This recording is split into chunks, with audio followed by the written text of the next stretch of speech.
بسم الله الرحمن الرحيم السلام عليكم ورحمة الله تعالى وبركاته وعنا ونكسن داود يلا هلكن وإذا عدى ودنك كسر دوادا ورك إذا عدى ودنك قضوا بدأ داون دونتان وحكم ده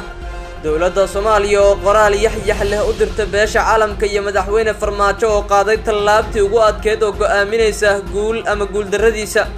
مقالو ينك الدلك ومرتقل يمد كمدا مالمه وقو قرح يدا بدنا مقدشة كسمايا يا بيدب أوهل عي يا قصارها قرح يداسي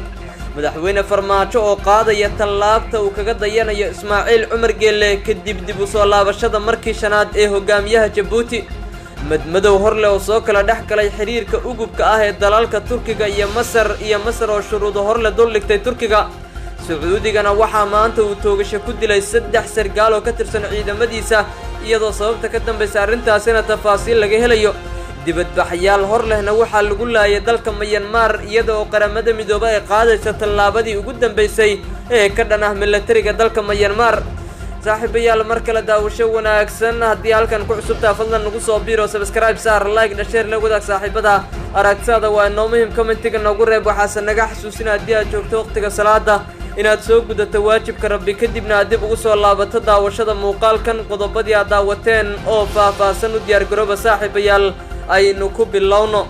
دولة الصومالية أيها قرال يحيى حلو حيودر تقولها أمان كي قرمد مدوبه يدو حبناها وكيل لدى باش عالم كنا أي قاضي طلابدي وقدم بيسي أيقو آمينيسا دور الشدة صوصعتا يرشد مدحوين محمد عبد الله فرماتشو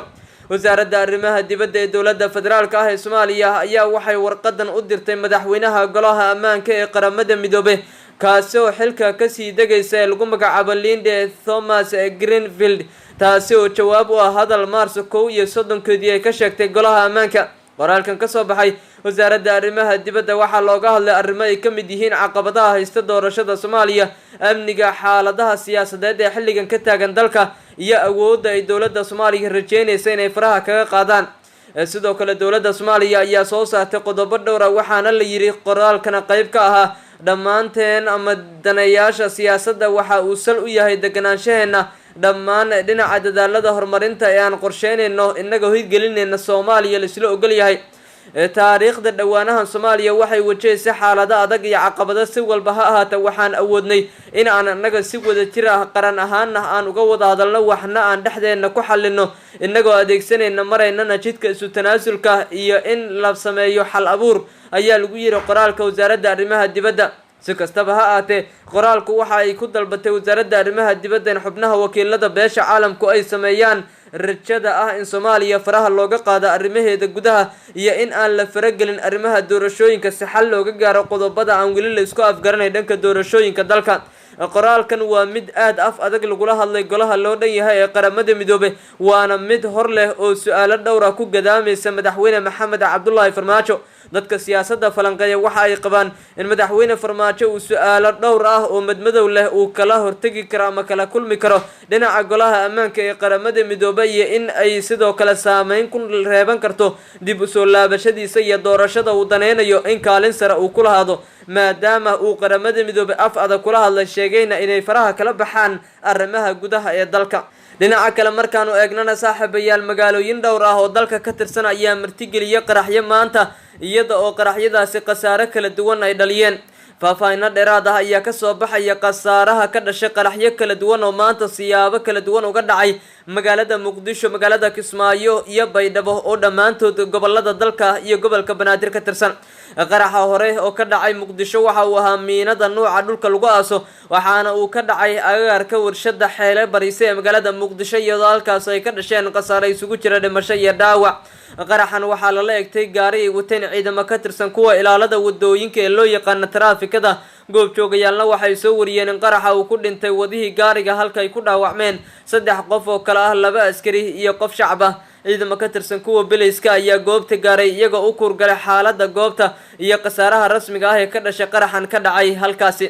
dhinaca kale magaalada Kismaayo ee gobolka Jubbada Hoose waxaa ka dhacay qarax gaari oo lagu xiray gaari kaasi oo lagu dilay askari ka tirsan ciidamada nabad sugidda ee dowlad goboleedka Jubbaland askarigan ka tirsan nabad sugidda Jubbaland ayaa ku geeriyooday gaariga loogu xiray ama qaraxa loogu xiray gaarigiisa oo dhacay barqanimadii maanta askariga magaciisa waxaa lagu sheegay xamde maxamed maxamuud waxaana intii qaraxa lala beegsaday uu ku jiray howlaha la xiriira dhanka sirdoonka iyo nabad sugidda wararka Kismaayo laga soo gaarana waxay sheegeen in hay'adda ammaanku ay wadaan baaritaanada la xiriira qaraxaasi iyo halka uu ka soo galay gudaha magaalada Kismaayo muddooyinkii ugu dambeeyay ka socdeen baaritaano kala duwan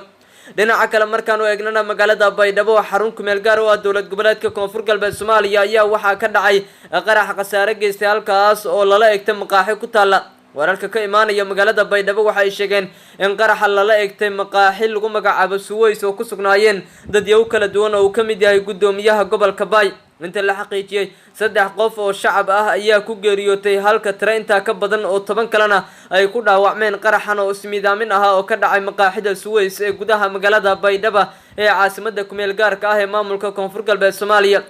qaraxan waxaa ka badbaaday gudoomiyaha gobolka Baay Cali Wardheere Dooyow oo ahaa bartilmaameedka qaraxa booliska Soomaaliya waxay sheegeen in qaraxa lagu wada baaritaano kala duwan iyo cid fududeysa qaraxan si kastaba ahaatee qarax waxa uu ku soo aaday iyadoo muddooyinkii ugu dambeeyay amniga guud ee gobolada dalka uu sameeyay hoos u dhac ballaaran xilli bisha barakeysan ee Ramadaan ay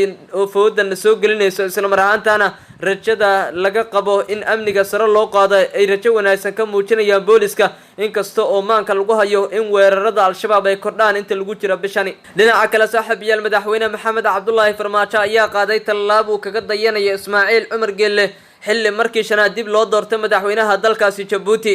madaxweynaha dalka Djibouti Ismaaciil Cumar Geelle ayaa markii shanaad sii ahaan doona madaxweynaha dalka Djibouti ka gadaal markii uu doorashada kaga guuleystay musharaxii la loolamayay ee Zakariya Ismaaciil musharax Ismaaciil Cumar Geelle waxa uu helay codadkii la tiriyay 96% oo ah midda ugu badan ee doorashada sida uu ka shaaciyay telefishinka dawladda wasiirka arrimaha gudaha ee dawladda dalkaasi Djibouti waxaa sidoo kale madaxweynaha Djibouti oo dalkaasi 22 sano hogaaminayay haatan ay sii qaadan doontaa rajada hogaamintiisa 5 sano oo gaarsiin doonta 27 sano madaxweynaha jamhuuriyadda mudane Maxamed Cabdullaahi Farmaajo ayaa dhambaal la wadaagay dhigiisa Djibouti ku yiri waa guul xoojinaysa horumarka iyo xasiloonida gobolka waxaan ku kalsoonahay in aad dardar gelin doonto horumarka iyo wax wada qaybsiga dalalka gobolka ayuu ku yiri qoraalkan uu ku daabacay bartiisa Twitterka madaxweyne Farmaajo ayaa rumaysan in dhanka hogaaminta muddada dheer uu kaga dayan doono Ismaaciil Cumar Geelle marka loo eego si hogaaminta iyo kursi jaceylka hogaaminta dalkan Soomaaliya madaxweyne Maxamed Cabdullaahi Farmaajo haatan muddaxileedkiisa dastuuriga ah